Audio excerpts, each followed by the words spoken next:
Fired.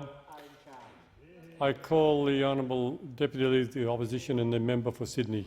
Thank you, Mr Deputy Speaker. It's terrific to be able to get up and speak on a very important motion, and wonderful to follow the Minister for the Environment. I mean, he says he's the Minister for the Environment, but so far all we've seen is someone who's a pollution apologist, who gets up every single day and talks about how great it is to pollute our environment more. So here's the very first example of where the government breaks a promise. They say they're going to have an Environment Minister, but instead they appoint a pollution apologist. This is a government that said there'd be a government of no surprises and no excuses. So far they've been a government of pathetic excuses and very, very nasty surprises.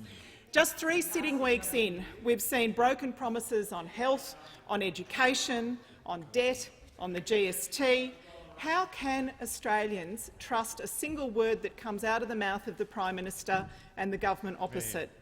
They said, for example, that they were on a unity ticket with Labor on education funding. Well, our education funding proposal is $14.65 billion. Where's your funding program?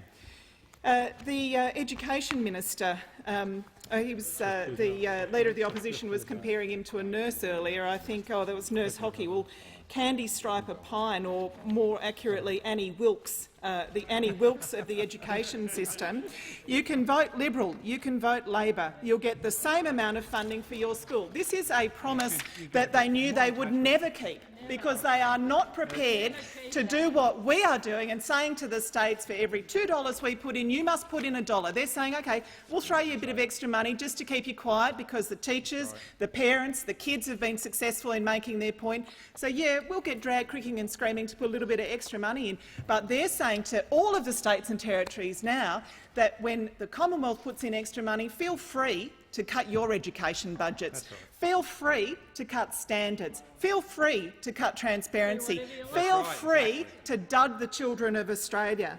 We had the Prime Minister saying the other day, one of the worst answers I've seen for some time, the student resource standard is well known. Well, it's not known to him because he's not going to reach it. He's never going to reach it.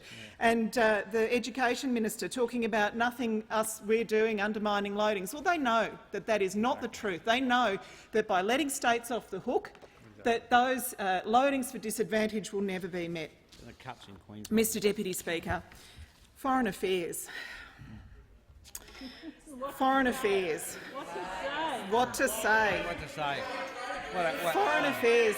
We had a statement before the election that their foreign policy would be less Geneva and more Jakarta. Less Geneva and more Jakarta. And aren't they breathing a sigh of relief in Geneva over that one? It's taken the Foreign Minister 3 weeks to get to Jakarta at a time when our relationships have historically been bad. And I'll tell you why they're so bad. They're so bad because before the election, those opposite were saying turn back the boats, buy back the boats. They're making all sorts of unilateral claims about what they would do in Indonesia, on Indonesian soil, in Indonesian waters, without ever having discussed it with Indonesia. One of the first principles of foreign policy, to have an open dialogue with your neighbours. Now, bushfires. They promised concessional loans of $100,000 for small businesses affected by disasters. Not 1 cent paid. Not 1 cent paid. Not 1 cent paid. And Louise Marcus is not even here now. Not a word raised to defend the. In fact, I don't remember her said. She's not in the Blue Mountains very much, is she? No. Not a word raised in defence of her constituents.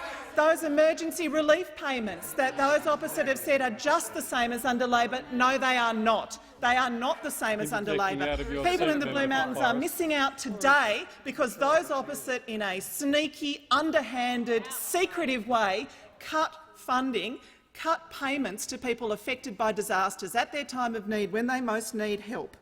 And we've had so many examples, it's difficult to pick and choose between them, but my personal favourite, the Greens are economic fringe dwellers.